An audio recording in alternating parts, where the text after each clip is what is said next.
Canon's getting ready to announce another round of new cameras. Will the next camera be the R100 or the much anticipated R1? What about the R7c or even a high megapixel version of the R5, the R5s?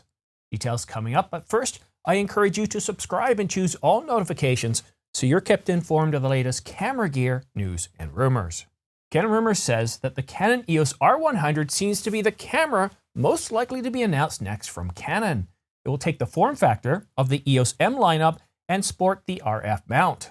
The only question is, when is this R100 supposed to be coming out? The R100 was supposed to be kind of an SLC, SL2 replacement, and it was supposed to be announced around, well, September, October of this year. Here we are in November, and not a mention, nothing, not even a cricket chirping, nothing giving us any sort of sign of when the R100 is coming or what the specifications might be, other than it's an SL2 or an SL3 replacement. I don't think we're going to get any more announcements from Canon this year. Thanksgiving's coming up in a week or two. People are starting to get ready for that. They're starting to think about it, and that's going to be on their minds, at least in the United States. And then, of course, once Thanksgiving's over, it's automatically shifting into Christmas season, not just in the United States, but much of the world. And in fact, I went to the store just the other day, and in Canadian Tire, they already have Christmas ornaments and decorations. So people are going to start to think about that. So releasing cameras during all this noise doesn't make an awful lot of sense. But I think in the first half or the first quarter, early 2023, we could get an announcement of the R100. Who knows, maybe at CP+. I bet you just clicked on the chapters to get all the way to the information on the R1. The R1 is one of the most hotly anticipated cameras from Canon. It's the spiritual successor, the mirrorless successor to the Canon 1DX Mark III. And a lot of us are looking forward to this camera. Do you remember a statement made by Canon Rumors not too long ago? Think of the Canon EOS R1 as a 5D series DSLR, a camera built for pretty much every situation. And again, quoting a source from Canon Rumors, the R1's supposed to be a jack of all trades and a master of none, except that it will be a master of everything. But if you remember that quote, you'll remember that it came back about a year ago in October of 2021. And in terms of the timelines for the Canon EOS R1, this is what Canon Rumors had to say back then. I've been told we should expect the Canon EOS R1 to begin shipping in the fourth quarter of 2022. An announcement may come as early as Q3. Okay, well, definitely we're not going to get any announcements in Q3 because that's long gone. That's August, September, October. We're in the fourth quarter, and we're definitely not going to get an announcement in Q4. We're not going to get an announcement in the remainder of 2022. That is guaranteed because later, Canon Rumors this year said this. We've been told that the Canon EOS R1 is scheduled for the second half of 2023 for an announcement, and that we could see teasers beginning in the spring. I know what you're thinking. Has Canon Rumors come out with dates that push this camera even further into the future? Is it likely that this camera could be pushed into 2024? Well, this is the latest from Canon Rumors. Not a lot has been said about the Canon EOS R1 over the last 6 months or so, and we don't expect anything of substance until well into 2023. Good. That's really good news that the timeline hasn't shifted for the Canon EOS R1. But what about the rumored specifications for this camera? Again, we haven't heard a lot in the last year or so, other than it's going to be the master of everything, but that's kind of obvious. You see, the 1 series camera always has better stills capabilities than all the cameras below it. It also has better video capabilities than all the cameras below it. And if we look at the R5 right now as a base, we know that the R1 is going to beat the R5 in pretty well every way. And I highly recommend you watch this video here because I detail what the most likely specifications are for the Canon EOS R1. And while I put out that video several months ago, it's still the latest information we have on the Canon EOS R1. But I also go back to the history of every 1 series camera before that, leaving out a few variants and of course the cinema line of 1 series cameras. But I'm really excited by the Canon EOS R1, as excited as I was for the Canon EOS R5. I'm planning on buying this camera if it proves to be the master of everything, whether it's $64.99, $69.99, or Canon does something silly like going to $79.99 or even $55.99. I plan on buying this camera so long as it is the master of everything. It is a major step up from the Canon EOS R5, because if it's just a minor update over the Canon EOS R5, well, I might as well stick with the Canon EOS R5 and wait for the R5 Mark II. But enough of the Canon EOS R1.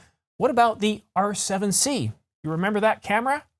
Canon Rumors says that we don't have any specifics, but we've been told that a cinema version of an APS-C shooter will come in 2023. And I already know what some in my audience are thinking, that the spiritual successor, the embodiment of what the R7C will be, is already out there today in the Sony FX30. The FX30 is a terrific camera. It's got incredible capabilities. It's basically got all the same capabilities as the FX30 for around $3,500 or $3,600, or the A7S III around $3,300 for $1,800 or just less than $1,800. It's a very powerful camera. It's selling very, very well, and I expect it to continue to sell very, very well. Canon should have come out with the R7C prior to the FX30, because now Canon has to show the market why their R7C is better than the FX30, and that might be a tall order. What do you think Canon could put in the R7C to make it more appealing than the FX30? It's going to be an interesting sell, don't you think?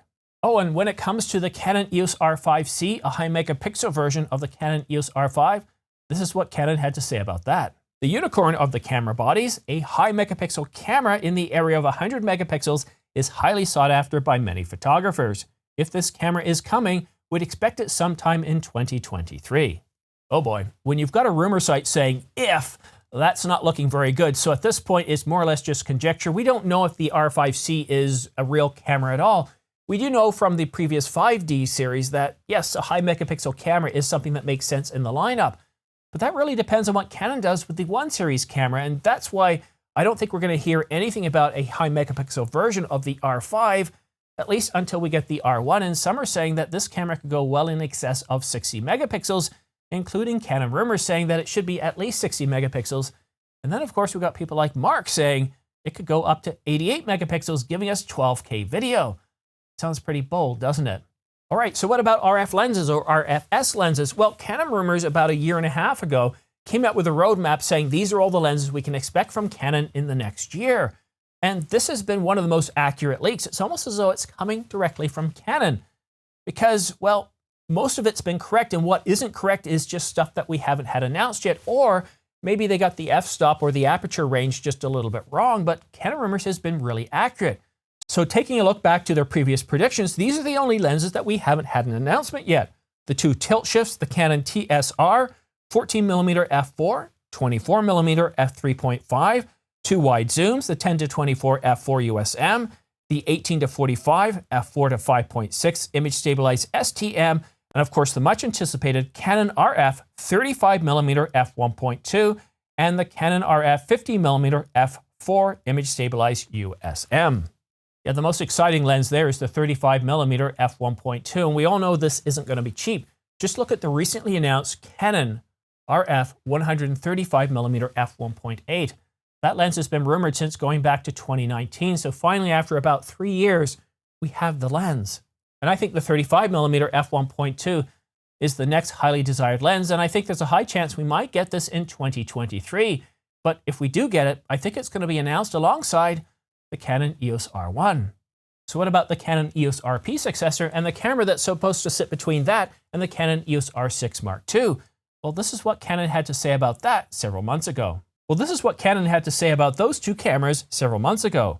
The camera will be a replacement of sorts for the original Canon EOS R, but it won't be called the Canon EOS R Mark II. A new full-frame camera will sit between the EOS R6, but will not be a new version of the Canon EOS RP. We think the rising costs in the supply chain may have delayed or nixed the rumored $899 full-frame R-series camera. So the Canon EOS RP, the entry-level full-frame mirrorless camera, might be nixed? No, I just can't believe that. I can't believe that Canon's going to nix the $899 or $999, whatever it's going to be, whether it's going to be called the R9 or a successor to the Canon EOS RP. I can't see Canon getting rid of the entry-level affordable full-frame camera, because the next camera up above that is the Canon EOS R6 Mark II. Yes, I know we have the Canon EOS R, but that camera was announced back in 2018 and hasn't really aged very well. And while it's still good for photographers, it's probably due for an exit strategy pretty soon. So I can't believe that Canon's going to nix the Canon EOS RP successor. They might not go with $899, but even at $999 or even $1,099, there isn't anything else on the market from Sony or Nikon or anybody else that addresses this price point. So I still think it's on, but we haven't heard anything from Canon rumors. We'll just have to wait and see what's going on with this camera. But I know if you were waiting for this camera, this has got to be a bit of a blow. And the Canon EOS R, Like I said, I do think it makes sense for there to be two cameras from around that $999 price point up to $2,500. We see other camera manufacturers, they've got cameras right around that $1,500 to $1,800 or even $1,900 price point on full frame cameras. But again, we'll just have to wait and see. But if you want to stay up to date on all the latest camera news and rumors, and I sense there's going to be a whole lot coming out soon, as we can tell from this video already, well then go ahead and subscribe, but make sure you choose all notifications. By choosing all notifications, as soon as I publish a new video like this one here, you'll get notified by YouTube on that bell icon saying that I've got a new video out. So that way you can stay up to date on all the latest camera news and rumors. That saves you from scanning all the Twitter feeds, RSS feeds, scanning your favorite websites and YouTube channels. All right, here I cover all the major camera models from all the major camera brands. So go ahead and subscribe and choose all notifications to stay up to date. But that's it for now. Thank you so much for watching. We'll see you again soon.